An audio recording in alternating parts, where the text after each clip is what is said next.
I am bored with a camera. Hi, my name is the guy who just started the camera lately. I bought a camera and a standard zoom lens. I was having a great time with them for a while, but recently I am sick of images those take. I easily can imagine someone feels that way. Those versatile standard zoom lens. Not standard, it's normal.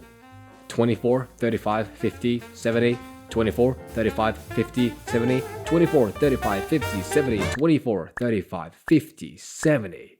Hi, my name is 24, 35, 50, 70. That's it, you're just looping in the 24/7mm universe. All you need to do is to get out. Wide angle zoom lens. Those can take you to the next stage. You're gonna have a different and new sight. Say goodbye to the guy 24, 35, 50, 70 and say hello to the new world. How's it going, guys? Thanks for coming back. So now we are here at the Utsukushigahara in Nagano Prefecture, the beautiful but powerful spot, which is great for today's topic. So when it comes to the wide angle zoom lens for Sony cameras, I think those are the major option. So this is Sony 16-25 2.8G lens, and this one is Tamron 16-30mm f2.8 G2, and this one is Sigma 16-28mm f2.8. Okay, I am hearing the one big question. What is the best choice for you? That's exactly what I'm gonna do today. I'm gonna cover the image quality, build quality, autofocus, and image stabilization. And also, I have a little bonus right here. Stay tuned for that. And now you drunk, you drunk. Now you drunk, you drunk. And now you drunk, you drunk. And now you drunk. And now you drunk, you drunk. Now you drunk, you drunk. And now you drunk, you drunk. And now you drunk. Now you drunk,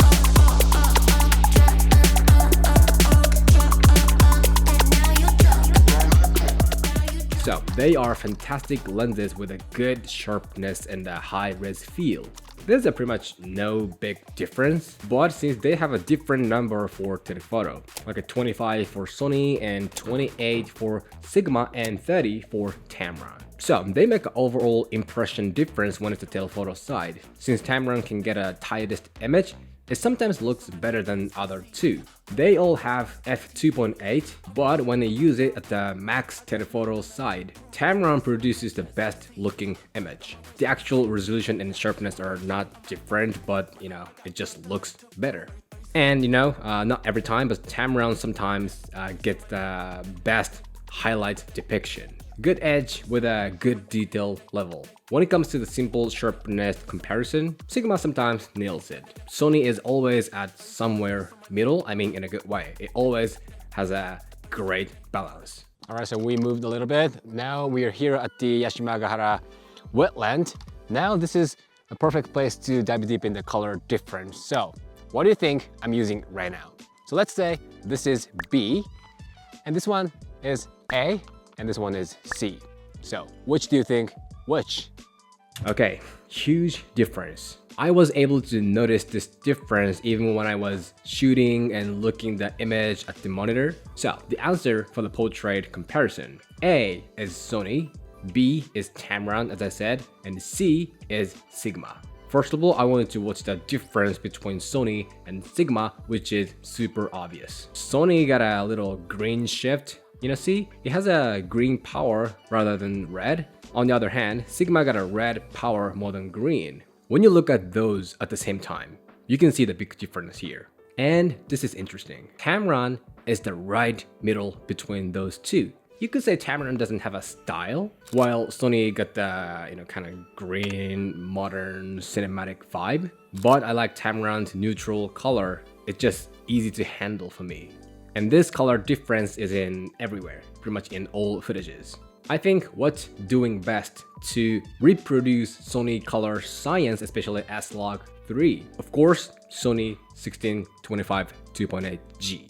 Every time I make a comparison of Sony camera versus other brands, its green shifted color vibe is mentioned. So I think that's a uniqueness of Sony. That being said, if you want to be genuine to the Sony's original color, this 16-25G lens is great for you.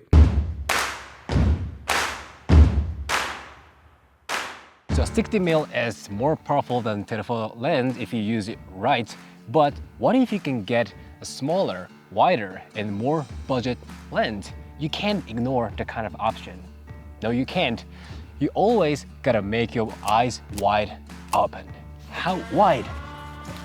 Like 14.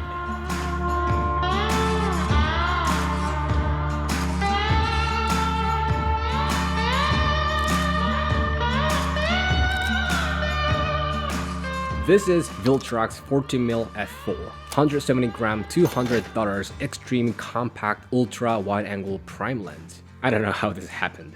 This is just an evolution. Okay, let's forget about the price and let's not look at this as a $200 lens because this is way more than that. Look at this powerful image. Ultra wide angle 14mm captures the energy of the landscape with a crazy 초 일본어 crazy. Ultra wide angle 14mm captures the energy of the landscape with a crazy level of the sharpness. I know the light was pretty good in this situation, but still this lens depicted this moment perfectly. But I think the detail level, which is the capability for cropping, is not that much, but I can forget about this for this powerful, energetic vibe. Also, color depiction is so good. I would say it's a little shifted to the red, but reasonable, not difficult to fix. And what I like about this is that this got a vivid color. Look at this red. It's deep and rich, but not too much like a cheap smartphone painted look.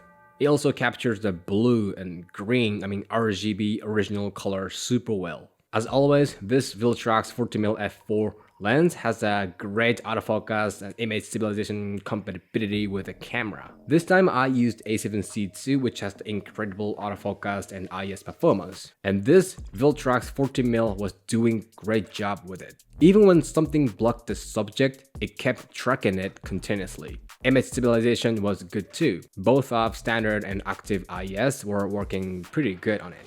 So this is absolutely one-of-a-kind lens that can do all of those. You know, the price is the attraction, huge attraction, I admit, but that is not only reason to use this lens, it is the image. This is absolutely what you want to try.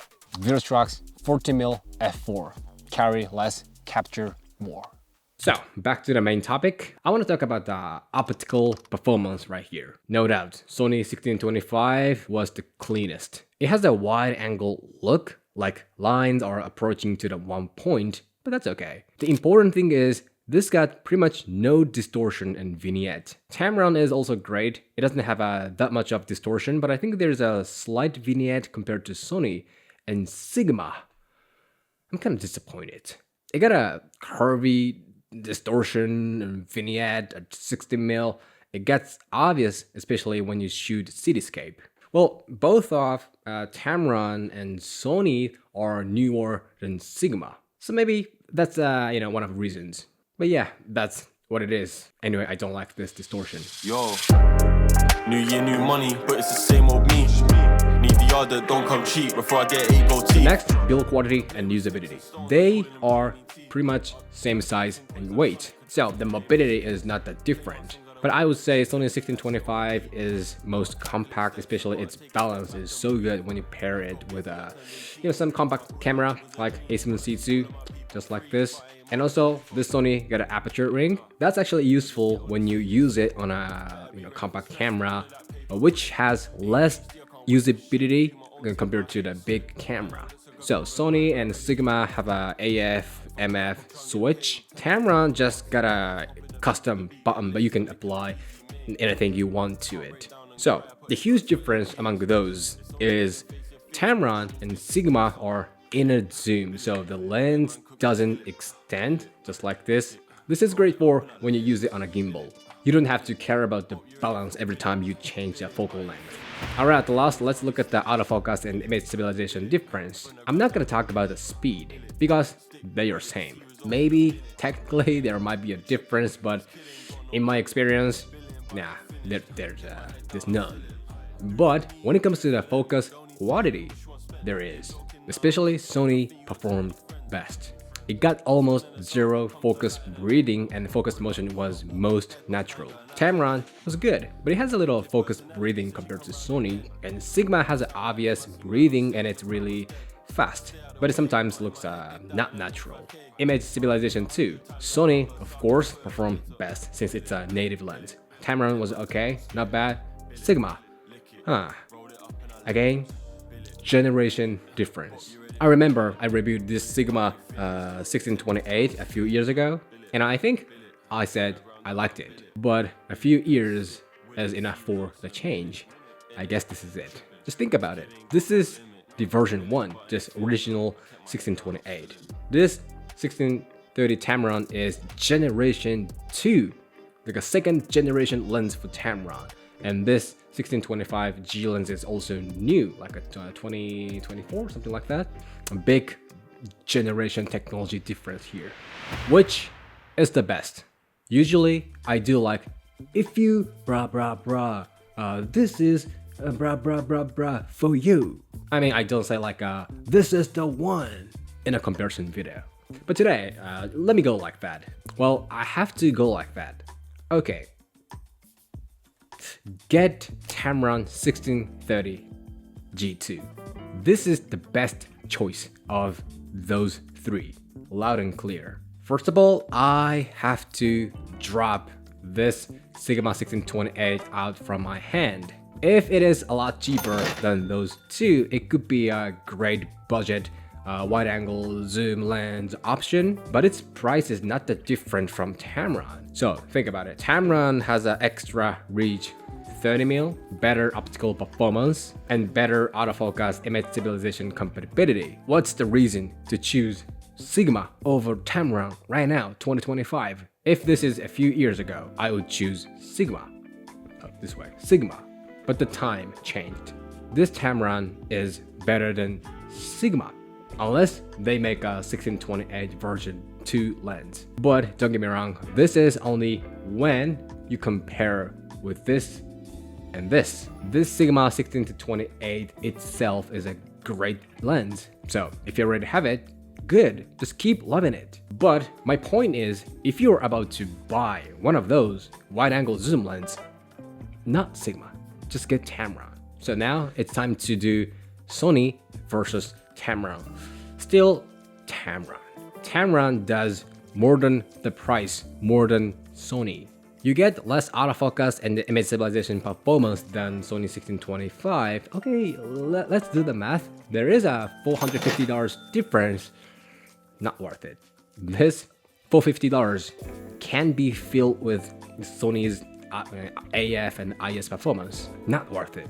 Use that $450 difference, that extra money, for some other gears like a microphone, monitor, and some prime lens such as this VILTROX 14mm f4 lens.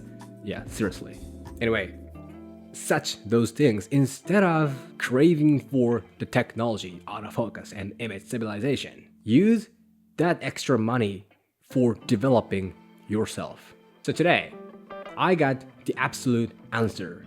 Get Tamron 1630mm. Oh, you're gonna buy a camera gear? Good. What you gonna buy? Okay. Does it improve your photo and video? Okay. But what I want to ask you is, does it improve yourself? Does it develop yourself as a creator, as a photographer, filmmaker? Your money is for you. Okay, this is it. If you have any questions, just shoot me anytime, anywhere. And if you like this video, show me a thumb and hit the subscribe. And I will see you in the next video. Ciao.